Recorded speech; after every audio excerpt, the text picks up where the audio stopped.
Welcome to நம்ம channel. Chicken biryani ரொம்ப சிம்பிளான மெத்தடில் சூப்பராக எப்படி செய்கிறதுன்னு பார்க்கலாம். அதுக்கு முன்னாடி ப்ளீஸ் வீடியோ ஸ்கிப் பண்ணாமல் பாருங்கள்.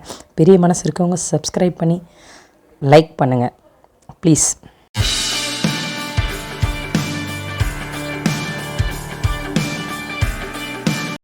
அதுக்கு தேவையான பொருள் 1/2 kilo chicken, 1/2 kilo basmati rice, 100 gram எண்ணெய், நான் ரீஃபண்ட் ஆயில் எடுத்திருக்கேன், 1 டீஸ்பூன் நெய், 200 கிராம் வெங்காயம், 200 கிராம் தக்காளி, ஒரு பச்சை மிளகா, 4 லவங்கம், 2 ஏலக்காய், 3 பட்டை, இஞ்சி பூண்டு விழுது 4 டீஸ்பூன்.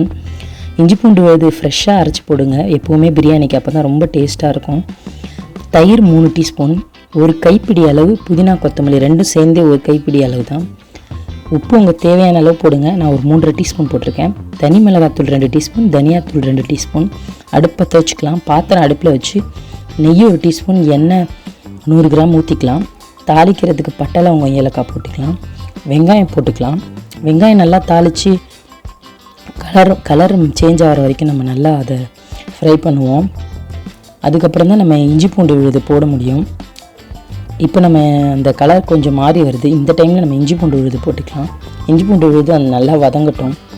ப்ளீஸ், நான் எண்டு ஸ்க்ரீனில் நான் போட்ட எல்லா ரெசிபி வீடியோவும் கொடுக்குறேன், கண்டிப்பாக அதையும் பாருங்கள். கடைசியாக வீடியோ முடியும் போது மேலே ஐ பட்டன்லேயும் கொடுக்குறேன், எல்லா ரெசிபியும் பாருங்கள். இந்த டைமில் நம்ம தக்காளி போட்டுக்கலாம்.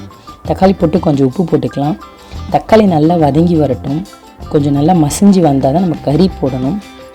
அதுக்கு நம்ம இப்போ தக்காளியை வதக்கி மூடி வச்சிடலாம். இந்த டைமில் நம்ம பாஸ்மதி ரைஸில் கொஞ்சம் தண்ணி ஊற்றி ஊற வச்சிடலாம். இந்த டைமில் தான் ஊற வைக்கணும். அதுக்கப்புறம் நம்ம மூடி திறந்து பார்க்கலாம். இப்போ நல்லா தக்காளி வதங்கியிருக்கு. இந்த ஸ்டேஜில் நம்ம வச்சுருக்க சிக்கனை போட்டுக்கலாம். சிக்கன் போட்ட உடனே நம்ம உப்பு போடலாம். அப்போ தான் அந்த சிக்கன்லேயும் உப்பு நல்லா பிடிக்கும். உப்பு கொஞ்சம் போட்டுக்கலாம். உப்பு கொஞ்சம் தக்காளியில் போட்டோம், கொஞ்சம் சிக்கனில் போடுறோம். இப்போ மூடி வச்சிடலாம். இப்போ திறந்து பார்த்து இப்போது நம்ம வச்சுருக்க தயிரை போட்டுக்கலாம். தயிர் போட்டு கொஞ்ச நேரத்துலேயே நம்ம புதினா கொத்தமல்லி போட்டுக்கலாம். புதினா கொத்தமல்லி தயிர் எல்லாம் சேர்ந்து, இஞ்சி பூண்டு தக்காளி எல்லாம் சேர்ந்து நல்ல ஒரு ஃப்ளேவர் கொடுக்கும் அந்த பிரியாணிக்கு. நம்ம கறியில் அந்த சாரெல்லாம் இறங்கி ரொம்பவே நல்லாயிருக்கும். இப்போ நம்ம மூடி வச்சிடலாம். ஒரு 5 நிமிஷம் கழித்து திறந்து பார்த்து நல்லா கிளறி விட்டு, அந்த ஒரு கிரேவி மாதிரி இருக்கும் கிட்டத்தட்ட. அந்த டைமில் நம்ம மிளகாத்தூள் போடணும். தனி மிளகாத்தூள், தனியாத்தூள் எடுத்து வச்சுருக்கோம் இல்லையா. நான் கலர் பொடி ஆட் பண்ணல. நீங்கள் உங்களுக்கு வேணும்னா ஆட் பண்ணிக்கோங்க. கொஞ்சமாக சேர்த்துக்கலாம், கலர் பொடி தேவையில்லை. இப்போ தனியாத்தூள், தனி மிளகாத்தூள் போட்டு நல்லா வதக்கிக்கலாம்.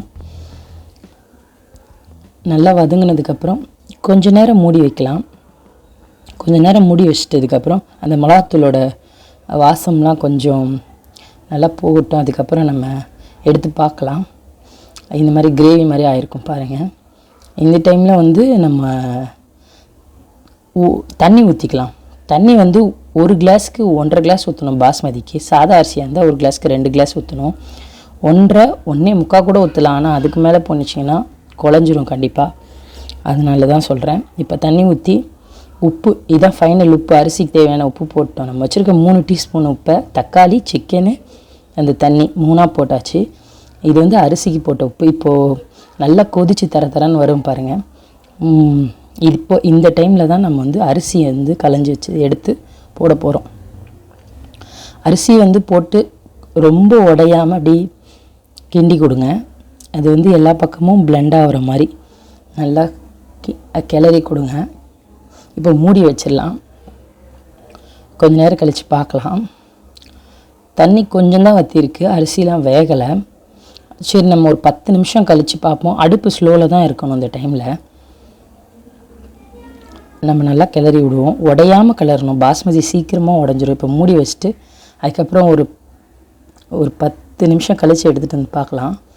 ஆல்மோஸ்ட் நம்ம பிரியாணி ரெடி ஆகிடுச்சு. அந்த சூட்லேயே நல்லா வேகட்டும். தம்முக்குமே எதுவும் போட தேவையில்லை.